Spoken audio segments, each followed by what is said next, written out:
Hi there, I'm Andre from Peak Motorcycles and I'm here at EICMA 2025 and I'm here on the Kawasaki stand.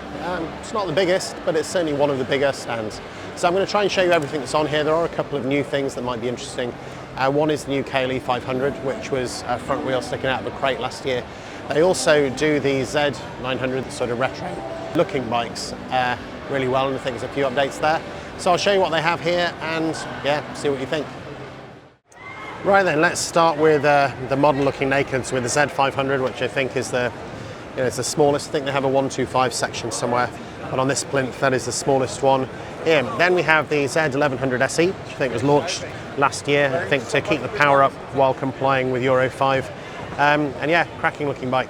Next up we have the Z2H2 SE. This is the supercharged monster, it really is. Beside that we have the Z900 SE Performance.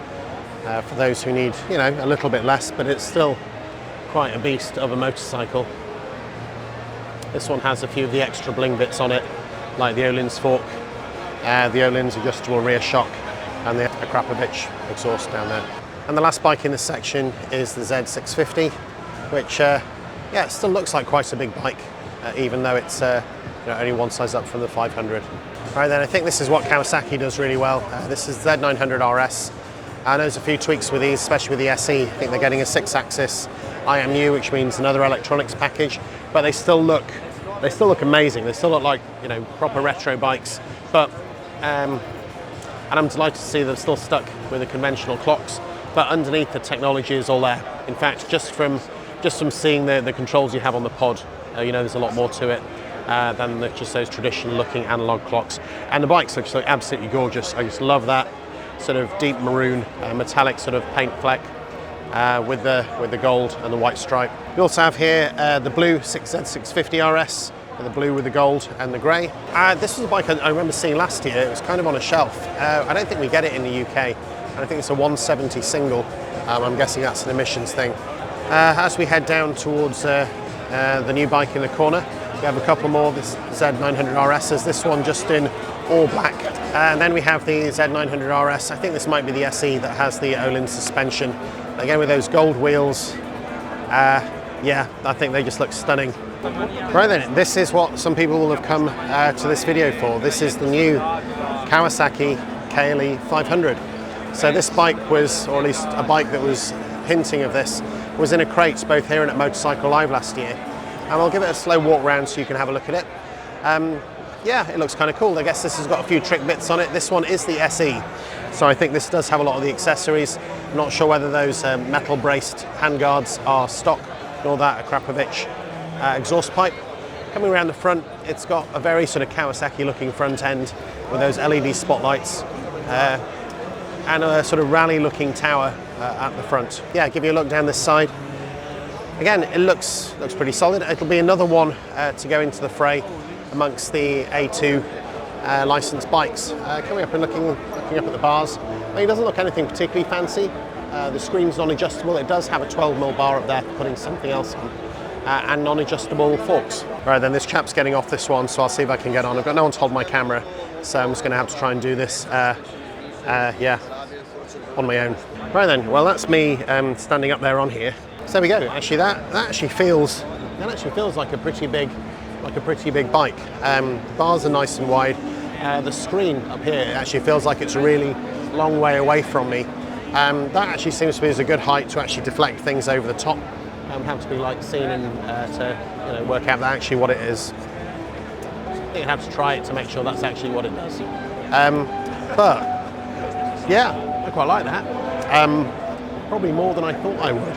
I was a bit suspicious when I saw the weight, and I thought it was just another A2 bike, but yeah, feels pretty good. I think Kawasaki might be onto a winner with this one. Well, now that I've actually had a sit on it, thought I'd come off it and have a walk round and have a look. So it's got that big 21-inch front wheel with a single disc. The plastic on that front end looks a little bit odd. I think I can pick up fingerprints. It's like an odd mix of that textured plastic down below and then the smooth plastic just above it, but not like the pearlescent paint. So I'm wondering why that bit wasn't painted or done slightly differently. But anyway, I digress. This one is the SE, which is the fancier one. See, that does have the the metal handguards. Beside it here, we've got it in that sort of green livery, not the normal Kawasaki green. This one actually has the low seat. It's got some plastic boxes on it. It's got that big rear rack, and coming up and over, it's got a nav bracket up there as well. And then to give one more look at it, here's another one with the fancy exhaust fitted. Yeah, I mean this one's the black, the grey rather than the white. I think that looks rather nice. I think they will do quite well, especially with Kawasaki owners. Here we have the Eliminator 500 SE. It's a cruiser. I don't know, I'm not a huge fan of that. It all looks a little bit untidy in there. Is that a thing? The next cruiser we have here is the Kawasaki Vulcan S. Yeah, that looks kind of cool in the grey. Let's give you a look up and over. Right then, the last few I think. So here we have a Z900 in the black with that gold frame. Again, that looks quite tasty. It's an excursion from the normal Kawasaki green. It's certainly some people's taste. Right then, I think I'm nearly into the adventure bikes. So here we have one more Z1100, and this has got this sort of sparkly gunmetal colour together with a very smooth, shiny matte black, gloss black, which is picking up fingerprints like you wouldn't believe. Just to finish it off, we have a Z650S in the black and the gold. Now then, we have all of the motocross bikes in here. Most of these, well, I haven't ridden any of them if I'm honest, and I couldn't really tell you a great deal about them, so if I may apologise, I will just give you a bit of a look and then I will move on. I had hoped that one day we might have got the KLX300, the dual sport, but no, those haven't been destined for the UK market. I suspect it's an emissions thing. Right then, should we talk about Versys? Here we have the Versys 650, which, yeah, I mean, I think they look great. You know, they are a small sports tourer, you know, done rather well. They've got a nice amount of luggage that comes with them. This one doesn't have a top box, which I also don't mind. I'm not a huge fan of top boxes, though I am told they make a great backrest. Here we have the Versys 1100. This was formerly the Versys 1000. Obviously this one is, I guess, a bike that's been used for the Tour de France. Maybe a pace bike or a radio bike or something. It's only something with antennas and extra non-stock controls. Here we have a Versys 1100 SE, unusual for Kawasaki, the sort of black and dark blue with the orange highlights. This one is accessorized up quite a lot as the SE. Yeah, with those big spotlights down there in addition to the big driving lights at the front. Yeah, certainly a very imposing bike, you know, great two-up tourer, I'm sure. And if the Versys is a bit too adventure-y for you, you still want to travel, then I do think that the Ninja 1100 SX is certainly up there as one of the, well, it's probably one of the best sports tourers there is. You know, it's, I think they probably look a little bit more aggressive than they actually are. Those handlebars are relatively high compared to the seat height. It's the gentleman having a play with the blue one, and this one's got the luggage fitted and the Öhlins suspension.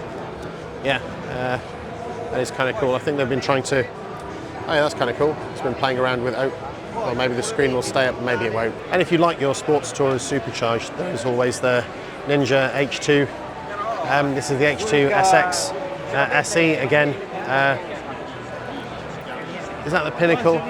Probably must be. I mean, I suppose when you see these bikes that people go touring on that have fairly small amounts of power, maybe you do wonder whether you need to have an engine that has a little supercharged badge on there just to remind you. But yeah, just come up and have a look inside the cockpit on this machine. Yeah, they are pretty cool. Never owned a Kawasaki, but I do admire the engineering. Right then, so just to round out the stand, here we have the Ninja 650 sports bike. Next to it is the ZX4 RR, which I'm actually rather fond of. I think the problem with a lot of super fast sports bikes is you can't really use them anywhere. I think with these new 400cc's, especially in an inline four, must be an absolute screamer to ride, and you can probably have to push it without automatically losing your license on a public road. I'm sure they're great on the track as well. And yeah, they haven't really scrimped on the sort of the quality on the fit and finish either. You know, I think those really do look extremely solid from the riding position. And then at the other end of the spectrum, we have things like this. So this is the very green, very fast Kawasaki ZX10 RR. Yeah, you know, if you feel like the 400 inline 4 isn't going to cut the mustard when you're pottering around on the back roads, then yeah, you can get one of these. Pretty sure you need to be on a track to wind it up and to get it up to a speed where you can actually take advantage of the aero. But it's yeah, it's a pretty amazing bike. and they just look mean as you like. I think I do just have one more on the stand, and it is this, a Ninja ZX-10R with the blue wings on the front. Not quite as extreme as the RR, but still nevertheless, you know, fully solid litre sports bike. Well then, there you have it. That is a very quick look around the stand here at Kawasaki. Yeah, I love what they do with the retros. I actually quite like what they've done with the KLE500. Don't know what it's like to ride. Does feel a bit more toury than traily, but again, you can't really tell just from standing on it. The riding position I thought was great. It felt like a proper big bike, even though it's only a 500. So I hope that's been interesting and useful. If it has, please check out some of the content from EICMA, and maybe I'll see you there. Thanks for watching.